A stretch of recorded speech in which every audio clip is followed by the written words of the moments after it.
Bismillahirrahmanirrahim. Assalamualaikum warahmatullahi wabarakatuh. Ma'asyiral muslimin wal muslimat, hamba-hamba Allah sekalian yang kami muliakan. Menjelang Dajjal keluar, terjadi tanda besar kiamat yang pertama terlebih dahulu, yaitu dukhan.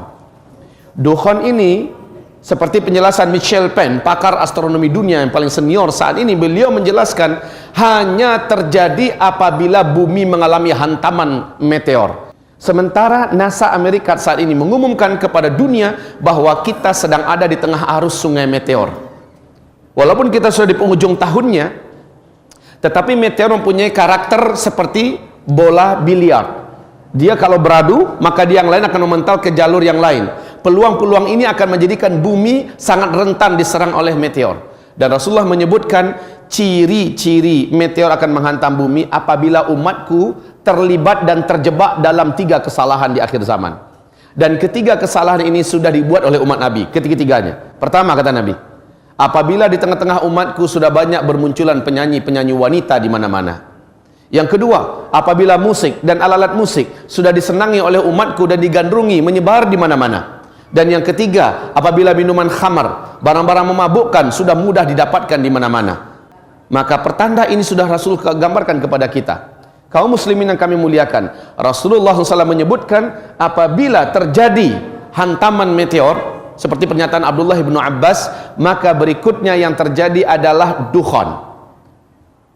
Dalam sanad yang jayyid, Ibnu Jarir meriwayatkan sebuah hadis di mana Ibnu Mulaikah berkata, guruku Abdullah bin Abbas berkata, malam tadi kami nggak bisa tidur karena kami menyaksikan meteor melintas di atas bumi kita. Saya khawatir jangan-jangan besoklah terjadinya dukhan. Apa yang dikatakan oleh Abdullah bin Abbas ini persis sama dengan yang diuraikan oleh pakar astronomi dunia tadi, Michel Penn. Meteor ini ketika dia menghantam atmosfer bumi kita, kalau garis diameternya 2 km saja, kekuatan ledakan meteor ini sama dengan 1 juta kali lipat bom nuklir, Pak, yang pernah meledak di Nagasaki dan Hiroshima. Dampak yang terjadi berikutnya adalah meteor ini akan terbakar, bagian kulitnya akan mengeluarkan asap yang sangat tebal dan itu panas beracun. Kemudian bagian kulit ini lepas dari intinya dan dia membentuk meteor-meteor kecil yang akan menghunjam bukit-bukit kita, gunung-gunung kita, kota-kota kita akan menjadi hujan meteor. Sementara yang intinya mengandung sidrid. Sidrid ini adalah kandungan dari zat besi. Pergesekan yang sangat ekstrim menembus lapisan atmosfer kita menyebabkan timbulnya medan magnet yang teramat sangat kuat. Dampaknya yang langsung terasa oleh manusia di bumi adalah semua besi dan logam yang ada di muka bumi akan langsung terinduksi. Maka mobil kita yang mesinnya dari besi tidak bisa lagi di starter, Pak, nggak bisa lagi jalan. Pesawat juga tidak bisa bergerak, kapal-kapal, dan itu bukan untuk sementara waktu tapi permanen. Inilah digambarkan oleh Nabi SAW setelah kalian nanti dipimpin oleh Al-Mahdi. Al-Mahdi itu kemunculannya adalah setelah meteor jatuh. Al-Mahdi inilah yang akan memimpin umat Islam di sini. Nah, kaum muslimin yang kami muliakan, Rasul bersabda, saat Al-Mahdi nanti muncul, kalian sudah kembali seperti zaman sekarang. Tidak ada teknologi. Kalian akan berperang bersama Al-Mahdi menggunakan pedang, menggunakan tombak, menggunakan panah, dan zaman-zaman itu adalah zaman jihad, kata Rasulullah. Zaman-zaman itu adalah zaman perang, di mana banyak para syuhada yang akan diambil oleh Allah ke langit.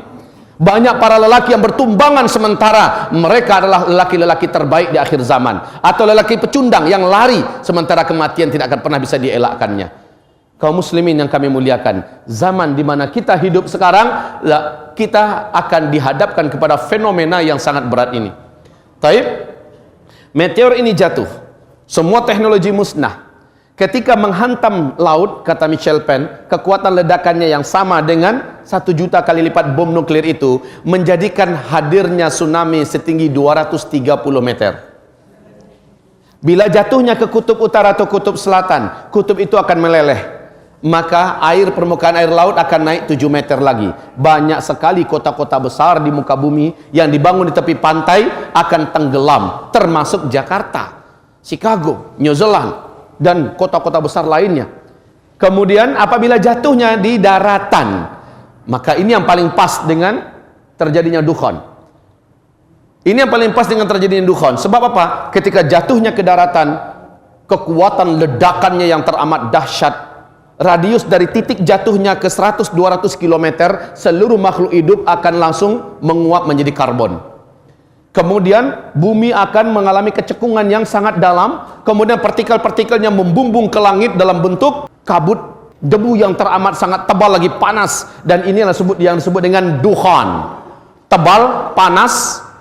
Gelombang kejut dari ledakan tadi menghasilkan kekuatan laju secepat 800 km per jam. Bayangkan kecepatannya. Maka partikel-partikel yang tebal tadi membumbung ke udara, menutupi langit dengan segera membungkus bumi.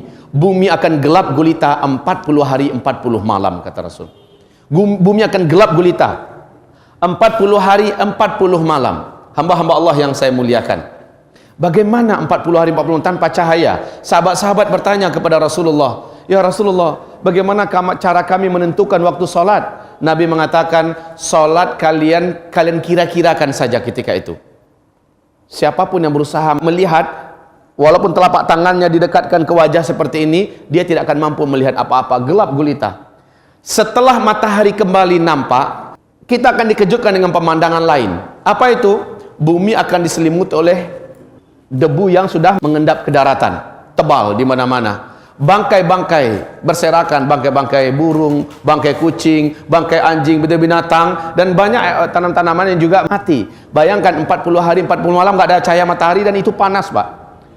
Saking panasnya, kata Rasul, seluruh orang kafir di muka bumi ini melepuh kulit mereka. Jadi orang-orang kafir yang nggak sempat menyelamatkan diri, mereka akan melepuh seperti kita masuk open, Pak.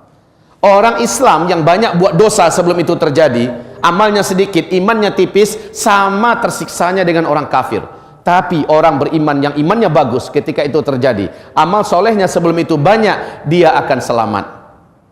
Kesimpulannya seperti itu. Nah, kaum muslimin, dengan alasan inilah Nabi perintahkan kita untuk berlomba-lomba memperbanyak amal soleh. Startnya, kata Nabi, saat fitnah Syam membara. Fitnah Syam yaitu pembantaian di Syria, peperangan dan kegaduhan, penghancuran negeri-negeri dan kota-kota di Syam saat ini. Nabi perintahkan saat itu kamu harus berlomba-lomba memperbanyak amal soleh. Badiru bil a'mali fitanan. Berlomba-lombalah kamu memperbanyak amal soleh. Menjelang datangnya meteor dan dukhan terjadi, kita sudah diperintahkan memperbanyak amal soleh. Karena inilah yang akan menjadikan kita tahan, Pak. Kata Rasulullah SAW, siapa yang amal solehnya banyak sebelum ini terjadi, apabila dukhan terjadi, dia akan selamat. Dia hanya seperti terserang flu dan demam sedikit saja. Terserang flu dan demam. Tapi orang-orang kafir, Pak, kulit mereka melepuh semuanya. Dari hidung mereka mengeluarkan asap, dari mulut mereka mengeluarkan asap, dari lubang dubur mereka mengeluarkan asap.